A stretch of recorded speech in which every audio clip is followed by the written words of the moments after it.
અંકલેશ્વર તાલુકાના ખરોડ ગામમાં આદિવાસી પરિવારની વડીલોપાર્જિત જમીન પરથી ગેરકાયદેસર દબાણ દૂર કરવામાં આવ્યું છે.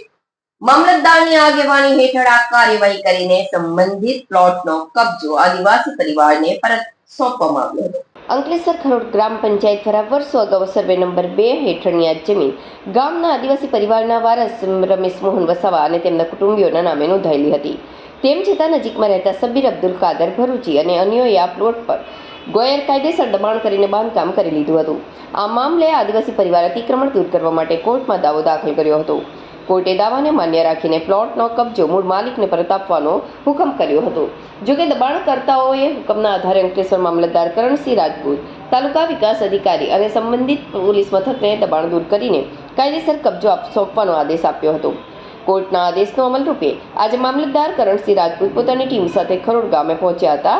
પોલીસ બંદોબસ્ત સાથે જેસીબીની મદદથી પ્લોટ પરનું દબાણ દૂર કરવામાં આવ્યું હતું અને કાયદેસર રીતે પ્લોટનો કબજો આદિવાસી પરિવારને સોંપવામાં આવ્યો હતો.